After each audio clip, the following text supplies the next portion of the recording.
Bienvenue sur le podcast Puissante et rayonnante, le podcast pour les femmes actives et spirituelles qui veulent se reconnecter à leur énergie féminine et illuminer dans ce monde. Je suis Amandine Herbette, enseignante, thérapeute et coach de transformation. Dans ce podcast, je te partage des conseils simples, concrets et intuitifs pour que tu puisses te libérer, reprendre ton pouvoir et rayonner grâce à la puissance de ta féminité. Au programme Santé holistique féminine, guérison et empowerment. En attendant, je t'invite à t'abonner à ce podcast pour ne pas rater d'épisodes. Et je te souhaite une bonne écoute. Yarana, aujourd'hui je vais t'expliquer comment reprendre le pouvoir sur ta vraie valeur. Est-ce que tu t'es déjà senti dévalorisé par les paroles d'un proche, de quelqu'un de ton travail ou de ta famille, de tes amis ? Est-ce que tu t'es déjà senti anéanti parce qu'une personne proche avait émis un jugement sur toi, sur tes actions ou sur qui tu es ? Et est-ce que tu as déjà eu l'impression que ta valeur avait été réduite à zéro et que tout s'écroulait ? Et oui, c'est un petit peu le propre de la femme de se laisser dévaloriser et de mettre son pouvoir à l'extérieur en laissant les autres définir sa propre valeur. Et aujourd'hui, je vais t'expliquer ce qui se passe derrière les jugements des autres, comment ne pas te laisser enfermer par ces jugements, et ce qui se passe en toi lorsque tu te sens dévalorisé, et comment reprendre le pouvoir sur ta vraie valeur. Tout d'abord, qu'est-ce qu'il se passe derrière le jugement des autres ? Il faut savoir quelque chose, c'est que quand Paulette parle de Gisèle, Paulette, elle ne parle pas de Gisèle en réalité. En fait, Paulette, elle parle d'elle-même, et quand elle émet un jugement, une critique sur Gisèle, en fait, elle va l'émettre par rapport à elle-même. Ça va passer par son prisme, par son filtre, et en fait, on a un filtre à travers notre cerveau qui va nous faire voir les choses selon notre propre réalité.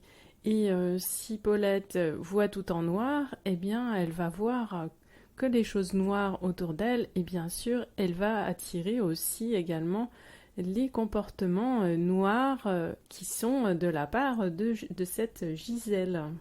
Et bien souvent, ce que l'autre nous reproche, c'est ce qui se reproche à lui-même, en fait, c'est ses insécurités, ce sont ses projections. Et en fait, l'autre va juste faire un miroir.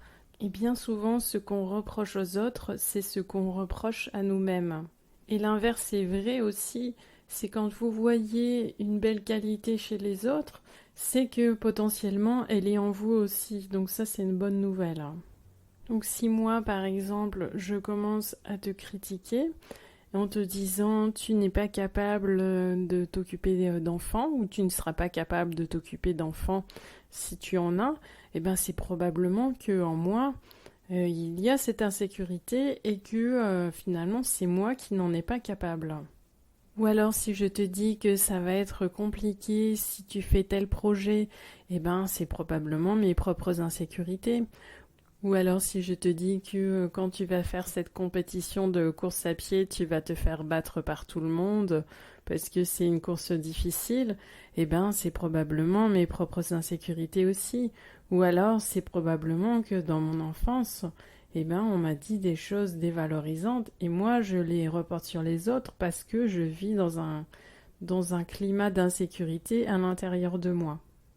Donc, c'est la raison pour laquelle, en prenant compte de tout cela, quand quelqu'un va te faire une remarque, une critique ou une parole dévalorisante, tiens compte de tout cela et regarde un petit peu dans quel climat intérieur cette personne se trouve quand elle te dit ça. Et si elle est énervée, c'est probablement qu'elle n'est pas dans un bon climat intérieur. Ou alors c'est peut-être que naturellement cette personne dévalorise les autres parce qu'elle a l'habitude de se dévaloriser elle-même aussi. Et tout cela te permet de ne pas te laisser enfermer par ces jugements et de ne pas te laisser définir par les autres. Car ces visions, ça leur appartient et c'est leur vision des choses. Ça ne veut pas dire que toi tu es comme ça.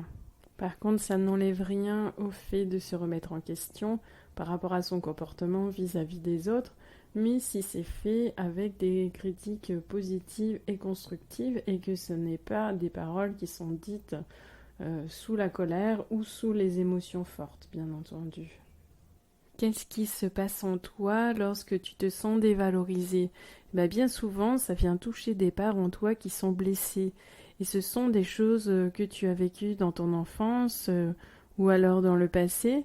Ce sont des phrases qu'on t'a dit, des petites phrases assassines que tu as entendues à l'école ou tu as entendues par les personnes qui t'ont éduqué, qui t'ont élevé, les personnes qui t'ont enseigné. Et ces petites phrases assassines que tu as pu entendre, phrases assassines ou phrases un petit peu surnoises, eh bien en fait c'est des choses qui sont restées à l'intérieur de toi et qui vont retentir à chaque fois que part va réagir ou va être réactivé. Et là par exemple tu vas être dans une situation avec ton compagnon où il va te dire tu es trop sensible et là ça va te rappeler ta maman qui te disait ça. Ou alors une parole brusque de ton compagnon, ça va te rappeler ton père qui était froid et peut-être autoritaire également. À ce moment-là, ça redéclenche, ça réactive l'enfant intérieur qui est blessé et donc tu vas réagir. Et il y a souvent plusieurs façons de réagir. Ce sont des façons de réagir qui sont instinctuelles, bien sûr. Donc soit on dit rien, on se laisse écraser, donc ça c'est la fuite. Soit on réagit avec colère, donc ça c'est l'attaque. Et là on met en œuvre toute l'énergie de son plexus solaire, on reprend son pouvoir. Ou alors, eh bien on dit rien et on essaye d'être toujours aimé par la personne et on essaye de trouver l'approbation et de demander à l'autre si on est vraiment comme ça. Il y a une autre façon de réagir où on est finalement pétrifié sur place, on dit rien, on est tellement atterré par les paroles, par ce qui se passe, qu'on n'arrive pas à réagir d'une autre façon et à mettre quelque chose en action. Et dans toutes ces situations, ça ne va pas être forcément équilibré. Je dirais que parfois, quand on se met en colère, ça fait du bien, ça remet aussi les choses en place et ça permet aussi de reprendre son propre pouvoir sur soi et de dire à la personne oula, attention, là t'as dépassé les limites quand même. Et de lui réaffirmer non, je ne suis pas comme ça, je suis comme ça. Et puis point à la ligne, après si la personne n'accepte pas, eh bien c'est son choix et c'est à elle de gérer tout cela. Alors comment reprendre le pouvoir sur ta vraie valeur? Je dirais que la première chose à faire, c'est vraiment te connaître suffisamment toi-même pour connaître tes qualités, tes belles lumières, tes dons. Moi, ce qui m'a aidé, c'est vraiment mon chemin spirituel, mon chemin de développement personnel, et puis également aussi de faire une analyse. Je me suis faite ma propre analyse Gene Keys et Human Design pour connaître vraiment comment je suis, qui je suis par rapport à mes propres planètes, la disposition de mes planètes dans le ciel le jour de ma naissance. Et ça, c'est vraiment un outil incroyable. La deuxième chose, c'est la confiance en soi. Alors tu pourrais me dire, mais comment avoir confiance en soi? Pour moi, la confiance en soi, elle se travaille par les chakras du bas, par le chakra racine et le chakra sacré. En fait, avoir confiance en soi, c'est se sentir bien dans son propre corps, dans sa propre maison et dans son propre corps féminin. C'est également se sentir enraciné à l'intérieur de soi. Vraiment contacter la terre, contacter son utérus, contacter son bassin.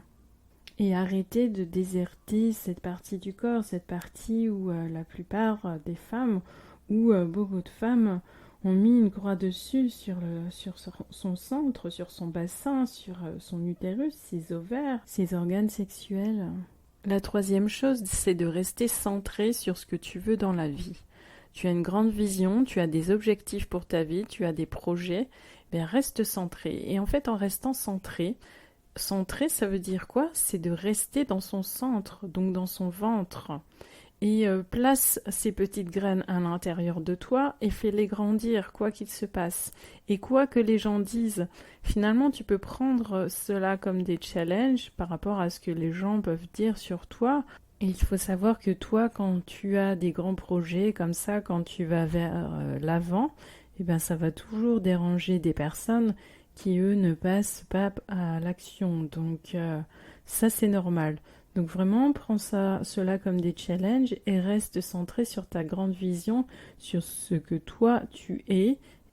En résumé, si toi, tu sais qui tu es, si tu travailles la confiance en toi à l'intérieur de toi, de ton centre, et tu restes centré sur ta grande vision, sur tes intentions, sur tes objectifs, eh bien, de cette façon, tu vas être moins atteinte par ce que vont dire les autres et tu ne vas plus laisser le pouvoir à l'extérieur par rapport à la définition de ta valeur. Et de cette façon, tu reprends le pouvoir sur ta vraie valeur. Tu sais qui tu es, tu sais ce que tu vaux. Si tu as aimé ce podcast, que tu es inspiré, que tu as envie que je t'accompagne sur le chemin de ta féminité et puis pour reprendre ton propre pouvoir, tu peux me contacter directement via mon site internet ou par MP sur les réseaux sociaux et je serai ravie de t'expliquer ce que j'ai à t'offrir. En attendant, je te dis à très vite pour les prochains épisodes. Merci d'avoir écouté l'épisode jusqu'au bout. Tu retrouveras toutes les ressources dont je t'ai parlé dans la description de ce podcast.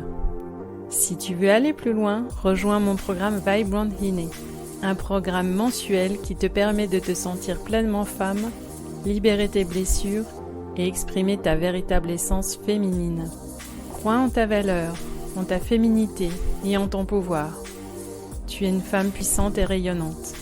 À bientôt, belle femme!